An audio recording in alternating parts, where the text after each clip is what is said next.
আসসালামু আলাইকুম দর্শক, welcome to night story 11 YouTube চ্যানেলেতে। আপনারা জানান যে আমরা সাধারণত বিভিন্ন ধরনের ভৌতিক ঘটনা আপনাদের মাঝে শেয়ার করে থাকি এবং সত্য ঘটনাগুলো, যেগুলো আমাদের বিভিন্ন প্যারানর্মাল জিনিস সেসব বিষয় নিয়ে ঘটনা শেয়ার করি।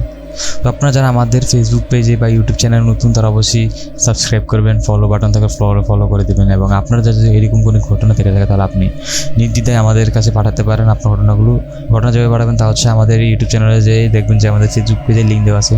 তো ফেসবুক সাধারণত কিছু করতে হবে না, শুধু ফেসবুক পেজের লিঙ্কে যাবেন, ক্লিক করার পরে ইনবক্সে আপনার ঘটনা পাঠাবেন, আমরা আপনার ঘটনা অবশ্যই পড়ে শোনাবো। তো যাই হোক, বেশি কথা না বলে আমরা ঘটনাটা শুরু করি। আমরা যে ঘটনাটা বলবো আসলে সেই ঘটনা হচ্ছে আমাদের বাংলাদেশেরই রাজশাহী জেলার একটা ঘটনা, একটা মেয়ের বিষয়ে একটা ঘটনা। চলুন বেশি কথা না বলে আমরা ঘটনাটা শুরু করি। আর যেভাবে লেখা আছে আমি ঠিক সেভাবে আপনাদেরকে বলে শোনাচ্ছি।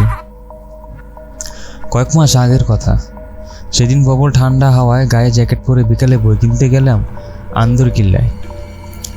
শীতের মধ্যে টুপটাপ করে অল্প অল্প বৃষ্টি হচ্ছে। সেই বৃষ্টিতে ঠান্ডা আরও বেশি বেড়ে গেল। কিছুটা হালকা বানিয়ে বই কিনে শেষ করলাম। আন্দরকিল্লার এদিকে জেমস সিন হলে আমার এক পুরনো বন্ধুও থাকে। ভাবতেছি ওর সাথে দেখা করে যাই। ও আবার ঘর থেকে বের হতে চাচ্ছিল না, কারণ তখন প্রবল অনেক শীত। আমার কথায় হার মেনে ওকে আমি ঘর থেকে বের করিয়ে আনলাম। ঠান্ডা ভাব দূর করার জন্য চা খেয়ে কিছুক্ষণ চায়ের দোকানে আড্ডা দিলাম। নানা রকম কথা বলতেছি মনটাকে ভালো করার জন্য, তবে চায়ের দোকানে আড্ডাটা ঠিক ভালোভাবে জমল না। তাই চলে গেলাম আমরা ডিসি হলে। বেশ নিরিবিলি জায়গা, দেখতেছি কয়েকটা জুটি বেশ আড্ডাই দিচ্ছে। কেউ আবার মোবাইলে কথা বলছে। দেখে যা মনে হলো তা স্বাভাবিক কথা নয়, প্রেম করছে মুঠোফোনে। এসব দেখে মনটা বেশ অন্যরকম ফুরফুরাই হয়ে গেল। কি আজব পরিবেশ, শীত পড়ছে অথচ কারো কোনো খেয়ালই নেই। পাশে দেখি ফ্লাক্স নিয়ে চাওয়ালা চা করছে। কিছু দূর দেখি বাদামওয়ালা চেরাকের আগুন নিয়ে বুটবাদাম বিক্রি করছে। ওকে বললাম, চল বুটবাদাম খাই।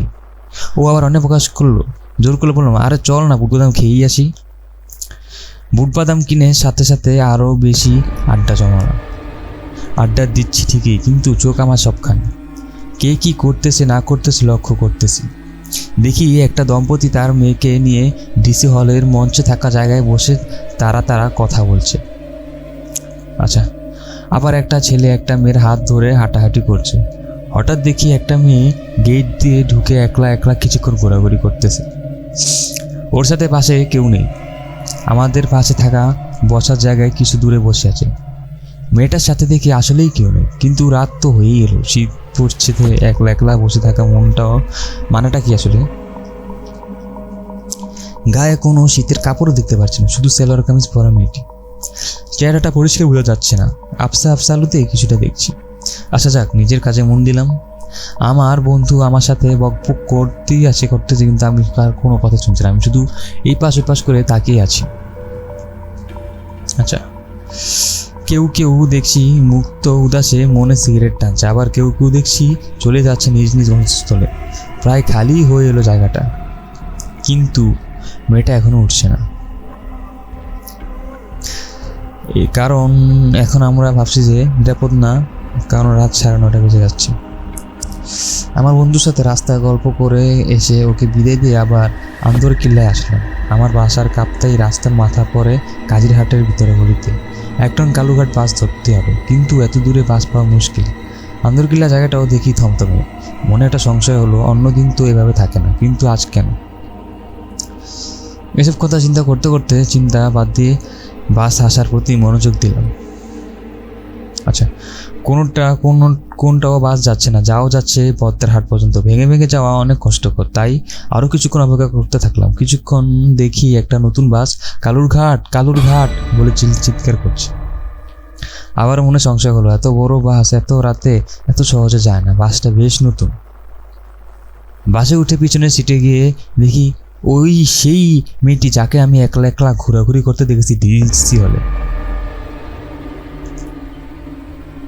কিন্তু ওই মেয়েটি এই বাসে আসলে কিভাবে? এই বাস তো নিউ মার্কেট থেকে আসে। তাহলে মনে আমার অনেক প্রশ্ন ঘুরপাক খাচ্ছে। প্রশ্নটা আমার কাছে আসছে আর যাচ্ছে। আচ্ছা, আজব চিন্তারা আমার পাশে এসে বসছে, কিন্তু না ভেবে উপায় কি? চিন্তার তো বিষয়। যাই হোক, আমি আমার সামনের দিকে ফিরে তাকালাম। বাস ছেড়ে দিল। আমি বাসের জানলার দিকে তাকিয়ে রইলাম। বাস ড্রাইভার পেছনের দিকে লাইটটা জ্বালিয়ে দেয়। কিছুক্ষণ পর পর আমি মেয়েটির দিকে তাকিয়ে আছি। বাহ, বেশ সুন্দর মেয়েটি। তখন অন্ধকারে ভালোভাবে দেখা যায়নি। বয়স আর কত হবে, আনুমানিক 20-21 হবে। ওর দিকে না চেয়েও পারছি না, বেশ অপরূপ দেখতে, কিন্তু এভাবে তাকিয়ে থাকলে নিঃসন্দেহ ভেবে সন্দেহ করবো। কেমন জানি দেখতে মেয়েটি। একবার তাকিয়ে থাকলে মনে হয় যেন অপরূপ সুন্দর, আবার আরেকবার থাকলে তাকিয়ে দেখে যে বিবৃতিকর একটি চেহারা, ভয়ঙ্কর একটি চেহারা। ঠিক তাকাতে যেন ভয় হয়। খেয়াল করে দেখি ওর চোখ মুখ উজ্জ্বল জল করছে, হাতগুলো দেখতেই বা কীরকম, পুরো অদ্ভুত ধরনের। বাস পূর্ণ গতিতে চলছে। আমার তো ঠান্ডা যায় অবস্থা। গায়ে জ্যাকেট পরে বসে আছি, তবুও যেন ঠান্ডা আমার পিছু ছাড়ছে না। কিন্তু মেয়েটি ঠান্ডা সহ্য করছে কিভাবে? মেয়েটির কপালে তাকালে মনে হয় ঘামের বৃষ্টি ঝরছে।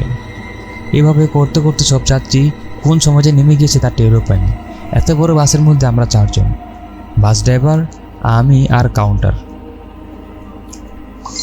এদিকে আমি আর সেই মেয়েটি বাইরে তাকিয়ে দেখি কাঁপতে রাস্তায় মাথা চলে এসেছি। বাস আর কালুঘাট যাবে না, কারণ কালুঘাট যাওয়ার মতো যাত্রী নেই।